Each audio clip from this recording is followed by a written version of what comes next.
반도체하고 2차 전지 쪽 섹터, 편출된 기업들 쪽에 2차 전지 쪽 섹터들이 좀 많아요. 그 부분들은 아마 2월 말경에 진행이 되지 않을까 싶어요. 아마 매수보다는 매도가 당연히 많겠죠. 편출되는 부분들이니까. 그 반대로 스몰캡 쪽에 있어서의 편입된 종목군들도 있습니다.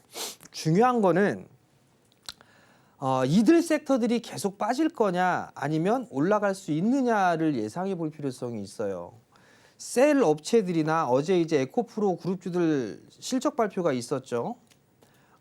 그쪽에서 얘기를 들어보게 되면 기저 효과는 있을 수 있다라는 얘기를 했어요. 그렇다는 얘기는 작년에 원체 안 좋았던 이 부분들이 너무 컸어요. 그렇기 때문에 작년보다는 올해가 좋아질 수 있다라는 얘기예요. 그러면 주가는 이미 선반영이 되어 있는 그런 상황이다라고 좀 보시면 좋을 것 같아요. 아까 처음에 공매도에 대한 얘기들을 해드렸을 거예요. 고밸류에 있는 부분들을 공매도를 때리고 2차 전지나 반도체처럼 많이 빠져 있는 섹터들은 매수가 들어올 가능성이 저는 높다라고 좀 생각을 하고 있습니다. 결국은 지금에 있어서 이 로봇주들을 따라가느냐, 눌림목을 기다리느냐, 요걸 고민해 본다라면 저는 일단은 기다리는 게 나을 것 같아요. 로봇 섹터들이 시세가 끝났다라고 보여지진 않지만 자금에 대해서 이동하는 부분들이 좀 생기고 있다라는 거는 섹터에 대한 변화가 생길 수 있다라는 거예요. 자율주행 쪽 강했었는데 약하죠. 양자 쪽 약하죠. 그리고 다른 쪽 섹터들을 봐도 마찬가지예요. 여전히 강한 섹터, 미국에 대한 기대감을 갖고 있는 조선, 방산 이쪽 섹터는 강합니다. 특히나 하나 그룹주들이 좀 상당히 강하죠. 이들을 따라가는 것도 사실 좀 부담스럽습니다. 그러면 제가 여러분들한테 제안을 해드리고 싶은 거 많이 올라가 있는 것보다는 밑으로 빠져 있는 쪽, 즉 반도체와 2차 전지 쪽 섹터를 보시는 게 더 낫지 않나라는 좀 말씀을 드리고 싶어요. 그 이유는 2차 전지는 기저효과에 대한 부분들, 실적이 개선되는 모습들 계속 나올 겁니다. ESS에 대한 부분들은 계속 커질 거예요. 전기차도 아직 침투율이 높지가 않습니다. 그렇기 때문에 전기차에 대한 수요도 꾸준하게 발생을 할 겁니다. 그럼 2차 전지는 성장을 할 수밖에 없어요. 반도체 쪽 같은 경우 중요한 거는 이것도 구분이 좀 돼 있죠. 삼성, SK 하이닉스, 그 다음에 TSMC 또는 엔비디아. TSMC 쪽이나 SK 하이닉스 계열 즉 HBM 쪽이라든가 이런 인공지능에 관련해서는 이들이 우위에 섰었습니다. 근데 삼성전자는 못 올라갔죠. 자, 삼성전자 여기서 공매도 더 때릴까요? 저는 못 때린다고 봅니다. 왜? 주가는 이미 빠졌습니다. 계속적으로 안 좋아질까요? 그렇지도 않습니다. 여기에서 힌트를 얻을 수 있는 건 딥시크예요. 뭐냐면 고사양 반도체가 아니더라도 인공지능을 구현할 수 있다라는 부분들이 계속적으로 나오고 있죠. 그렇다는 얘기는 레거시 쪽에 있어서 활용될 수 있는 부분들이 커질 수 있다는 얘기예요. 그러면 못 올랐던 애들이 더 관심을 가질 수가 있겠죠. 두 번째로 좀 살펴볼 부분들은 지금 인공지능 쪽에 있어서 협업을 좀 하고 있죠. 올트만, 이재용 회장, 손정희 회장 만났습니다. 그러면 이걸 HBM을 쓰고 설계를 하고 이거를 생각을 했을까요? 저는 아니라고 봅니다. 삼성의 강점을 활용하려고 하는 것 같아요. 온디바이스 AI입니다. 여기에 관련돼 있는 삼성에 관련돼 있는 기업들은 아마 무조건 보셔야 될 거예요. 여기서 기본 50% 이상씩은 상승할 수가 있을 겁니다. 그러니까 이 부분들을 꼭 기억하시고 삼성과 관련돼 있는 종목군들 조정시에 매수하는 전략이 저는 여전히 좋다라고 생각을 하고 있으니까 이들 섹터 모르겠어요. 난 뭐 사야 될지 모르겠어. 그러면 딱 생각나는 거.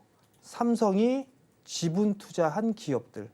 그 기업들이 포인트가 될 수 있는 그런 사항들이고 그런 관점에서 놓고 봤을 때 많이 올라가 있는 섹터들도 좋지만 못 올라가 있고 바닥을 만들어가는 반도체와 2차 전지 이쪽 섹터를 볼 필요성이 있다라는 점을 다시 한번 좀 강조를 드리고 싶어요. 힘들 겁니다. 2차 전지 보유하고 계신 분들. 반도체 보유하고 계신 분들 힘들 거예요. 근데 조만간 웃을 날이 분명히 올 거다. 그러니까 조금만 더 참자라고 좀 말씀을 드리도록 하겠습니다. 전문가님, 이렇게 큰 기업들이 자체적으로 AI 칩을 만들겠다 이런 이야기가 들려오고 있는데 그러면 테스트 소켓 쪽으로 수요가 좀 늘어날 수 있을까 이런 생각도 들거든요. 어떻게 보시나요? 우선 자체 생산을 하겠다. 아니면 뭐 계속 생산을 늘리겠다. 이 부분들에 있어서는 반도체에 대한 수요가 늘어날 것이다라는 거잖아요. 근데 중요한 건 초반에도 말씀을 드렸을 거예요.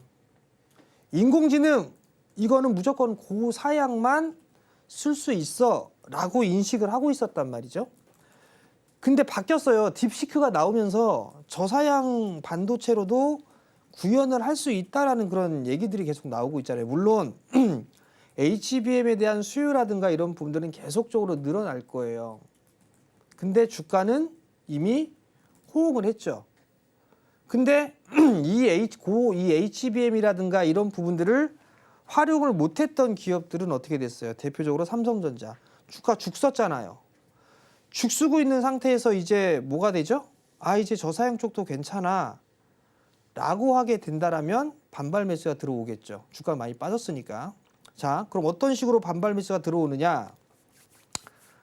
갤럭시 S25 출시가 되죠. 예약 판매 괜찮다고 합니다. 근데 거기에 이제 들어가는 게 AI. 요게 이제 들어가기 시작을 합니다. 소프트웨어 쪽이죠. 여기에 지원을 해주는 인공지능 요게 소프트웨어 쪽엔 솔트룩스 같아요. 음성 지원 되니까. 그런 부분들 때문에 솔트룩스가 움직여주는 그런 모습들이 나왔었죠. 그렇게 된다라면 다른 쪽의 레거시 쪽 반도체에 대한 수요라든가 이런 부분 늘어날 수가 있을 거예요. 휴대폰 늘어나게 될 거고 PC 쪽 같은 경우도 인공지능을 탑재한 노트북을 출시할 거다라는 그런 얘기들도 계속 나옵니다.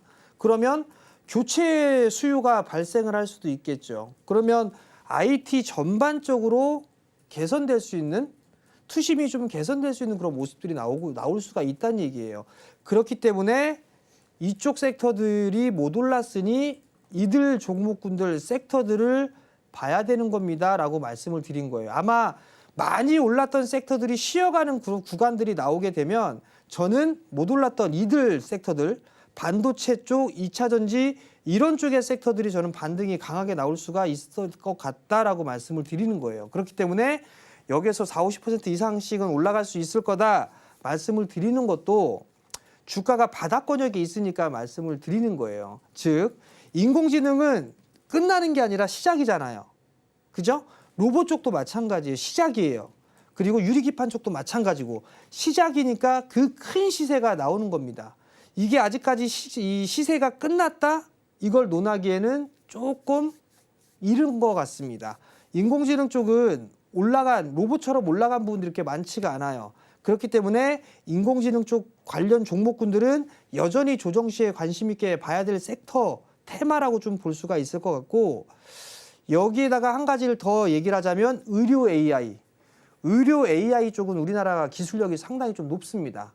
그렇기 때문에 의료 AI도 관심 있게 좀 보라고 하는 거고 지금 저기 밖에서 PD가 루닛 이러면서 얘기를 하고 이렇게 얘기를 하고 있는데 맞아요.